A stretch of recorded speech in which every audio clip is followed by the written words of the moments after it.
আমাকে ওদেরকে মারা হয়েছে। আমার হাতে কোনো অস্ত্র নাই, কিন্তু আমরা রক্ষা করছিলাম। আমাদের উপর আপনাদের নিষেধাজ্ঞা ছিল নাকি কিংবা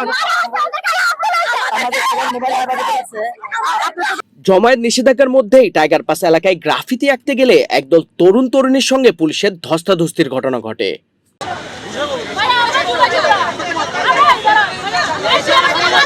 সোমবার বেলা 1:45টার দিকে নগরের টাইগার পাস এলাকায় শহীদ ওয়াসিম আকরাম এক্সপ্রেসওয়ের পিলারে গ্রাফিতি আঁকতে জড়ো হন কয়েকজন তরুণ তরুণী।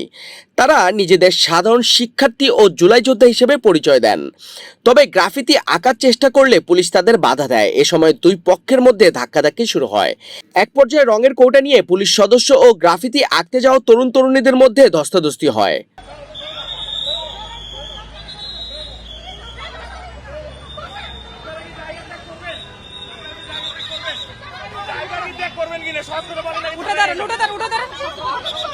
আমি কি বলতেছি বুঝতেছেন? সত্য বলছি আপনাকে, শোনেন উঠেন, উঠে দাঁড়ান। কোনো ঝামেলা করবেন না। আমি পারি না বলছে, এই বলছে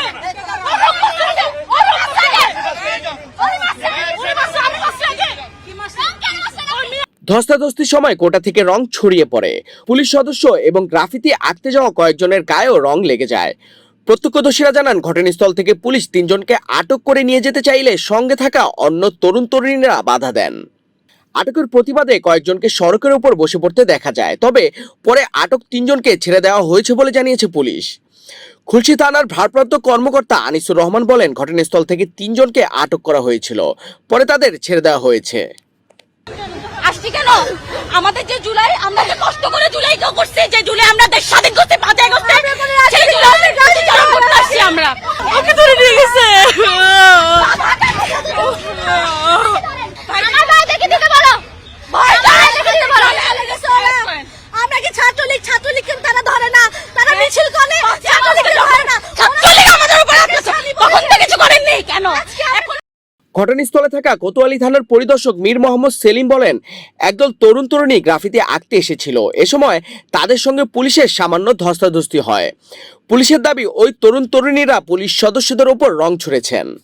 হচ্ছে যে তাদেরকে বাধা দিয়েছিলাম যেন উপরে না ওঠে, কোনো বিশৃঙ্খলা না করে বাধা দিয়েছিলাম। বাধা দেওয়ার পর রংটা আমাদের গায়ের উপরে ওরা ছুটে মারলো। আর 50-60 জন স্টুডেন্ট সেখানে অতর্কিত আমার নারী পুলিশকে আক্রমণ করছে, নারী পুলিশকে একদম লুটাই ফেলাইছে এবং রং মেরে দিছে। এর আগে রোববার সন্ধ্যায় একই এলাকায় জুলাই গ্রাফিতি অঙ্কন কর্মসূচি পালন করেন জাতীয় নাগরিক পার্টির চট্টগ্রাম মহানগর শাখার নেতাকর্মীরা। তাদের অভিযোগ, চট্টগ্রাম সিটি কর্পোরেশনের পক্ষ থেকে জুলাই গণ অভ্যুত্থানে গ্রাফিতি মুছে ফেলার নির্দেশ দেওয়া হয়েছে।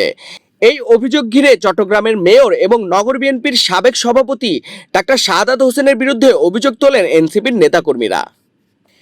এরপর তারা চৌশিক কার্যালয়ের প্রবেশমুখের সামনে অবস্থান নিলে বিএনপির নেতাকর্মীরাও পাল্টা অবস্থান নেন।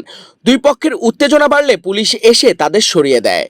রাতের সেই ঘটনার পর সোমবার সকালে নগরের জিসি মোড় থেকে দেওয়ানহাট পর্যন্ত সড়ক এবং আশেপাশের এলাকায় সভা সমাবেশ মিছিল নিষিদ্ধ করে Chittagong metropolitan police. CMP commissioner Hasan Mohammad Shawkat Ali সই করা গণবিজ্ঞপ্তিতে এই নিষেধাজ্ঞা জানানো হয়। কিন্তু সেই নিষেধাজ্ঞার মধ্যেই দুপুরে টাইগার পাসে আবারও গ্রাফিতি আঁকার চেষ্টা ঘিরে পরিস্থিতি উত্তপ্ত হয়ে ওঠে। জুলাই গণ অভ্যুত্থানের স্মৃতি গ্রাফিতি মুছে ফেলার অভিযোগ, রাজনৈতিক পাল্টাপাল্টি অবস্থান এবং পুলিশের নিষেধাজ্ঞা সব মিলিয়ে চট্টগ্রামের টাইগার পাস এখন নতুন রাজনৈতিক উত্তেজনার কেন্দ্র হয়ে উঠেছে। ঘটনার পর এলাকায় বাড়তি সতর্ক অবস্থানে রয়েছে আইন শৃঙ্খলা বাহিনী।